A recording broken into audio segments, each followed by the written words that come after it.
oração. Glória a vós. E pelo anúncio do Santo Evangelho, perdoe Deus os nossos pecados. Amém. Podemos nos assentar agora e vamos juntos saborear, degustar a divina liturgia de hoje, que traz para nós alguns pontos importantes de nossa fé. É necessário que nós nos doemos a Deus, confiantes de que Ele é aquilo que vai nos tirar de nossa condição atual de pecado e vai nos dar uma condição melhor, que é a condição da graça de Deus em nossas vidas.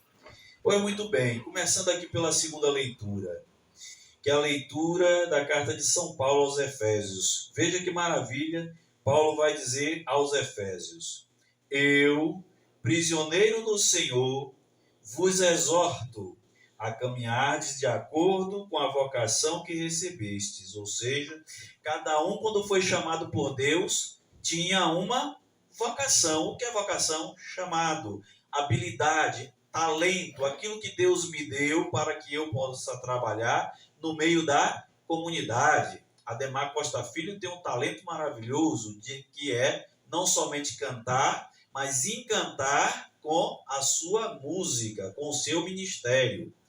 Então, cada um venha para Deus com o dom que Ele chamou. De acordo com a vocação que recebeste. Com toda a humildade e mansidão, suportai-vos uns aos outros com paciência no amor. E isso é importante porque, Padre, por um motivo simples. Nós, quando começamos a nossa caminhada na igreja, normalmente a gente começa porque a gente se encantou com alguma coisa. Que maravilha, que alegria estar aqui, Jesus é bom. Eu escutei o primeiro chamado, mas à medida que nós caminhamos na comunidade religiosa, nós encontramos aquele outro irmão que é chato, que aborrece, aquele outro irmão que não se converteu ainda. Isso segundo a nossa visão. Por quê? Porque nós temos talentos que Deus nos chamou para pôr à disposição da comunidade, mas porque eu sou músico, essa Beatriz não vale nada. Não sei nem o que ela veio fazer aqui na missa. Não é? É assim às vezes. Eu ministro da Eucaristia, se pudesse, Tonha não vinha. Que criatura difícil de conviver. Aí o que é que São Paulo está dizendo para nós? Humildemente. Com toda a humildade e mansidão. Como é que a gente tem que fazer o que eu vou dizer daqui a pouco? Com humildade e mansidão. A gente tem que fazer o quê? Suportar uns aos outros. E o que é suportar uns aos outros? É entender que o outro tem limitações, que o outro não está no mesmo ritmo que eu. Eu gostaria que todo mundo orasse em línguas. Maravilha também, louvado seja Deus. Mas isso não é o mais importante para a nossa salvação. E orar em línguas não quer dizer que eu seja mais santo do que aquele que não ora em línguas. Tocar na missa não quer dizer que eu seja mais santo do que aquele que apenas canta na missa. Presidir a celebração da Santa Missa não quer dizer que eu seja mais santo do que vocês que estão participando da Santa Missa. Então, suportai-vos uns aos outros, porque nós temos fraquezas, nós temos debilidades, nós temos limitações que às vezes pode escandalizar a caminhada do outro. Então eu preciso cuidar daquilo que é meu. O que é meu? Minha relação com Deus nosso Senhor. Eu preciso cuidar da minha relação que eu tenho com Deus nosso Senhor e não tomar parte da vida alheia, porque cada irmão precisa caminhar. E vir reunir aqui na igreja não é para dizer, olha, está todo mundo aqui pronto, é a comunidade dos santos. Não, é a comunidade dos que estão caminhando para a santidade. Todos nós estamos caminhando para a santidade. E o caminho não é fácil.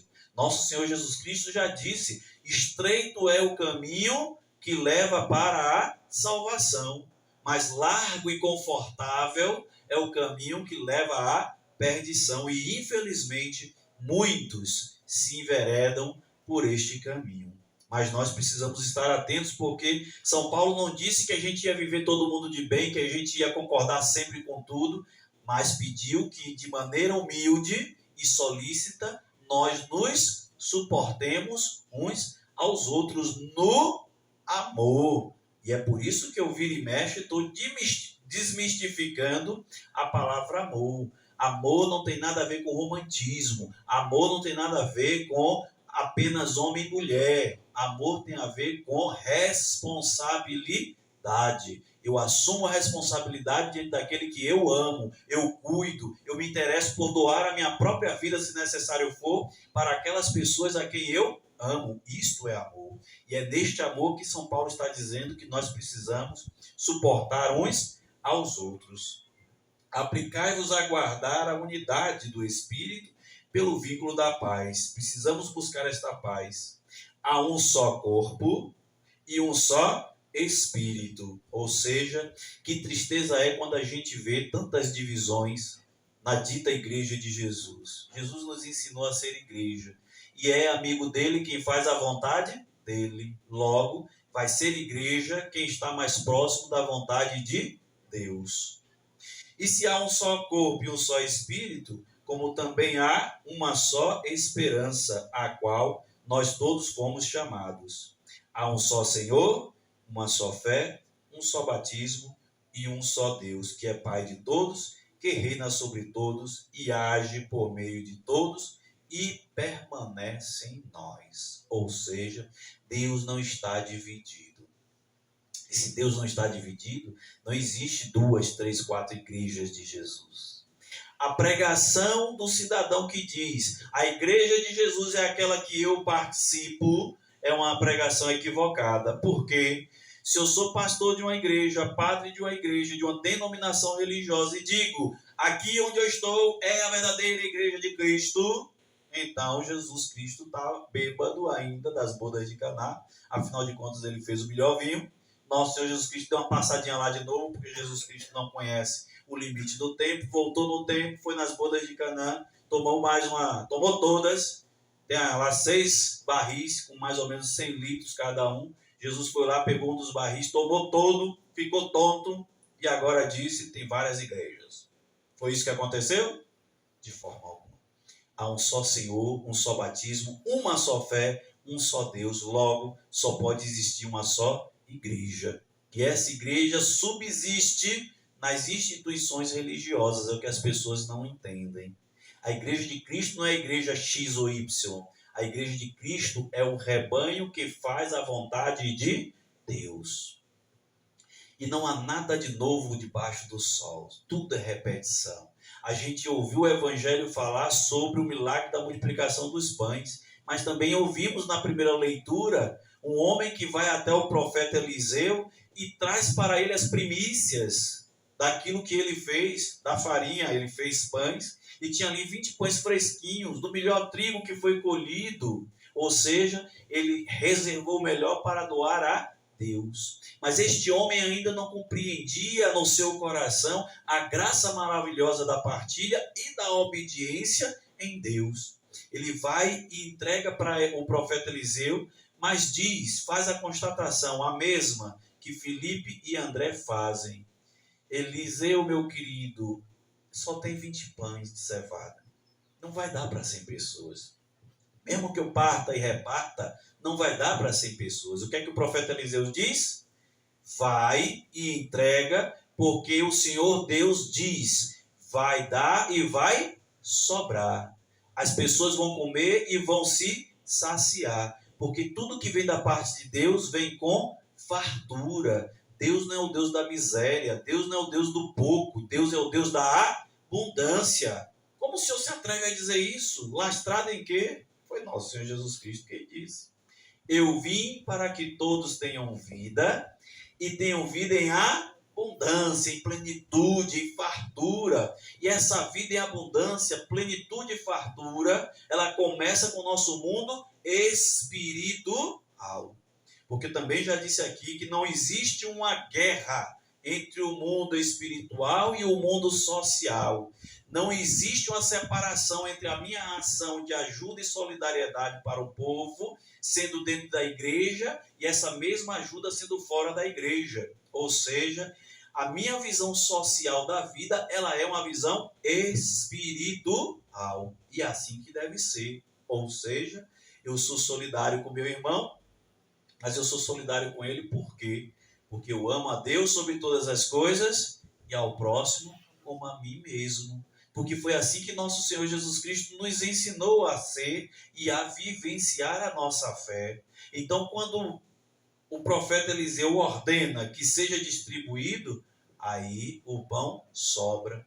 Jesus Cristo, pela primeira vez, na Bíblia vai fazer uma pegadinha, ou seja, ele está lá com o pessoal e diz: e aí, onde é que a gente vai comprar pão para esse povo todo? Ele precisa comer, estamos aqui o dia todo, a barriguinha aqui já roncou, e aí como é que a gente vai fazer, Felipe? Né? O que é que você me diz? Felipe, vai lá, procura Judas Iscariote, camarada que ficava com a bolsa do dinheiro. E aí, Judas, tem quanto aí? Ele não tem nem 200 denários, tem não. Pronto. Senhor, a gente não tem nem 200 denários, mas se tivesse 200 denários, também não daria para comprar pão e dar um pedacinho pequenininho para essa multidão toda. Afinal de contas, o Evangelho diz que era aproximadamente 5.000 homens, sem contar mulheres e crianças. Eu fiz uma estimativa básica ali hoje na Boa Vista, né, enquanto estava celebrando, de aproximadamente 20 a 25 mil pessoas. Por que 20 a 25 mil? Porque se a gente contar 5.000 homens, aproximadamente, para cada homem geralmente tem 2 mulheres, então aí já está o quê? 5, 5, 10, 15. Crianças, a partir de 3, então você fecha a conta aí com 20 mil, 25, tranquilo. Tinha uma multidão realmente junto de Jesus. Jesus faz uma primeira provocação com Filipe, aí André, irmão de Simão Pedro, né, diz: olha, nós temos aqui um rapazinho que tem 5 pães de cevada e 2 peixes. E ele vai fazer a mesma constatação que o cidadão fez para o profeta Eliseu. Mas o que é isso para tanta gente? Não vai dar. Né? A gente não tem 200 denários e a única coisa que a gente tem é esse pouco alimento. Jesus pede esse pouco alimento.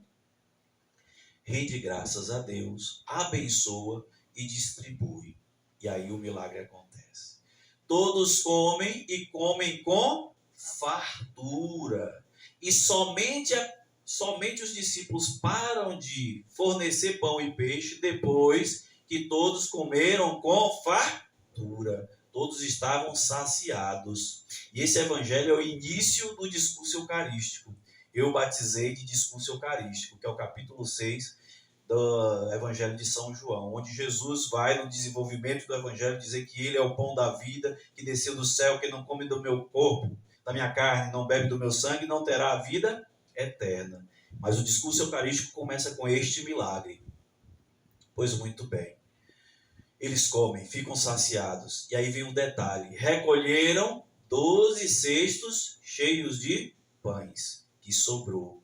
E Jesus disse: recolhe e guarda para que nada se perca. Vocês notaram que o padre, depois de consagrar, depois de dar a comunhão, quando vai fazer a purificação do material litúrgico, ele toma o cuidado de passar o sanguíneo sobre a patena, para que não se perca nenhum pequeno fragmento do corpo de Cristo.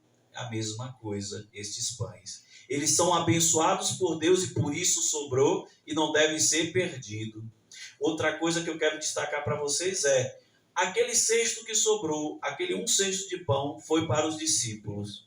E com certeza os discípulos que estavam acompanhando Jesus, muitos deles tinham essa preocupação: como eu vou alimentar minha família se eu estou na missão? Como que eu vou levar o pão nosso de cada dia para casa se eu estou na missão com Jesus, saindo todos os dias? Às vezes saio de manhã e só volto à noite. Eu sou pescador, eu sou engenheiro, eu sou advogado. Eu estou parando tudo para poder seguir Jesus. E Jesus mostra com este milagre que aquele que abre mão de tudo para segui-lo não fica desamparado. Vai ter o pão nosso de cada dia garantido, porque Jesus garante a nós a sua bênção e nos fortalece com a sua confiança. Basta que confiemos. Então, quando as pessoas perguntam: padre, na lista do IBGE, como o senhor se identifica? Como um desempregado? Não, de forma alguma, não estou procurando emprego. Eu já tenho trabalho. Mas o senhor não está desenvolvendo nenhuma atividade social. O senhor formou antigamente, que hoje é pedagogia, antigamente no meu tempo era magistério, né? O senhor se formou em magistério e não leciona. Então, como é que o senhor pode dizer que não é desempregado se o senhor não está de carteira assinada? Mas o meu trabalho, ele é espiritual. Então, nada, absolutamente nada, me falta. Porque nesta confiança, o Senhor Jesus vai me prover aquilo que eu preciso. Mas o mais importante disso é, vocês que estão se doando de maneira integral para o culto, vocês só serão abençoados se vocês, primeiro, abençoarem o povo. Entendem? O povo comeu e ficou farto. Aí os apóstolos têm o que comer e ficarem também fartos. Mas a nossa missão é que vocês se fartem do pão espiritual e do pão material como consequência do pão espiritual. Não à toa que no Atos dos Apóstolos está descrito da seguinte maneira: entre a primeira comunidade cristã não havia entre eles necessitado algum, porque o amor a Deus era tão grande, a presença de Deus era tão grande, que ninguém julgava ser apenas seu o que possuía, mas antes vendia o excesso, depositava aos pés dos apóstolos e estes distribuíam segundo a necessidade de cada. É assim que nós precisamos ser.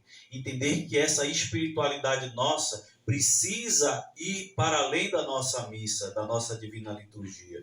Vou fazer com vocês a mesma pegadinha que eu fiz na paróquia da Boa Vista. Vamos ver se vocês acertam de cara. Que horas começou a missa de hoje? Tem certeza? Tá bom, então vou fazer outra pergunta. Que horas você acordou para vir para a missa hoje? Tonha acordou 7, Dantas acordou 8, 7, Bia 9, Laila 8:30. Bom, o padre acordou 5 porque na verdade tinha que celebrar lá na Boa Vista. Então a minha missa começou às 5 horas, a primeira missa, e a segunda missa começou depois que a primeira encerrou. A missa de Tonha começou às 7, a de Dantas às 8, a de Laila às 9, a de Beatriz 8:30, 9 e 7 horas. Mazinho, começou sua missa que horas? Hoje. Sim, a primeira. A primeira às 8. Pronto, 8 horas. Então o que acontece? A missa começa quando eu acordo e me preparo para ir celebrar. Ela não começa no horário que está marcado. O nosso horário marcado aqui é 10h20. A liturgia da missa, com suas rubricas, começa às 10h20. Mas a missa, que é a ação sagrada para a qual eu quero participar, começa quando eu me disponho a sair de casa e ir ao templo. Então ela começa bem antes. 15 para as 8. Exatamente, 15 para as 8. Ademar Costa Filho começa mais próximo da liturgia. Agora a segunda pergunta é: quando é que a missa termina? Que horas a missa termina? 11h15. Quando eu for deitar. Oi? Quando eu for deitar. Uma salva de palmas Eu para você. saio Uma salva de palmas para você. até quando eu for deitar. A missa se estende por todo o nosso dia. Nós precisamos levar a bênção eucarística para onde formos. E eu até brinquei hoje de manhã na Boa Vista. Padre, mas se eu for, por exemplo, hoje é domingo, tá um solzão, é verão, eu tô de férias, vou para a praia com minha família, vou pegar o meu biquíni, vou nadar. Eu vou levar a missa para a praia de biquíni, padre? De sunga, padre? Está certo isso? Bom, se você é cristão, está correto. Até porque você não vai para a praia de calça, de camisa de manga comprida. Sim ou não? Você vai com a roupa apropriada de banho. Então, o seu comportamento ao ir para a praia vai falar desta mesma missa que você participou aqui, porque você será motivo de bênção, de cura e libertação para quem encontrar você. Na praia, no cinema, no teatro, onde você for. Bom, eu não tive tempo de fazer as compras, só me sobrou domingo, o atacarejo está aberto. Vou lá fazer minhas compras e vou proclamar as maravilhas que eu recebi aqui na Santa Missa, onde eu estiver. Quer com o meu testemunho, alguém cortou a fila na minha frente, em vez de eu xingar ele, eu participei da missa, eu comunguei. Eu vou abençoar o apressado. Deus lhe abençoe, meu filho. Vá lá, né? Onde eu vou, eu chego cedo. Não fazer questão dessas coisas, abençoar as pessoas que vão nos agredir. Então a nossa missa só termina quando a gente vai se deitar e agradecer a Papai do Céu porque participou da celebração. Por isso é importante que a gente deseje, que o nosso coração arda em alegria de estar aqui. Por isso eu digo que o cristão católico não é obrigado a fazer absolutamente nada. Ele é convidado a viver uma vida nova, convidado a deixar as coisas velhas para trás, porque o nosso Deus é maravilhoso. O nosso Deus, 2 leituras hoje dizendo que providenciou o extraordinário, que é a multiplicação dos pães. Esse é o nosso Deus. E Deus quer hoje multiplicar esses pães. Quais pães Ele quer multiplicar hoje na nossa vida? A bênção, a graça, cura e libertação, para que nós possamos cantar as suas glórias e honrar o seu nome. Se nós fizermos isso, aí sim estaremos caminhando para os milagres que são descritos na Bíblia e que muitas vezes a gente fala, foi naquele tempo. Notaram vocês que há muito tempo eu não proclamo o Evangelho iniciando por esse texto base, padrão. Naquele tempo Jesus disse, não, naquele tempo não.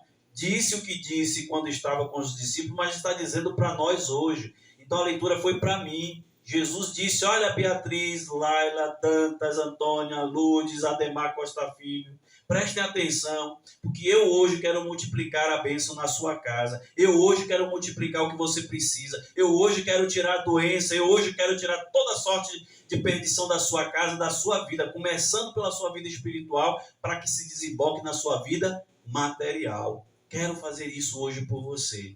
Esse é o convite do Evangelho. Se nós estivermos atentos, nós vamos abraçar esse convite e vamos provar da bênção maravilhosa de Deus na vida de cada um de nós. Amém? Amém. Louvado seja o nosso Senhor Jesus Cristo. Para sempre ser louvado nossa Mãe Maria Santíssima. É o momento.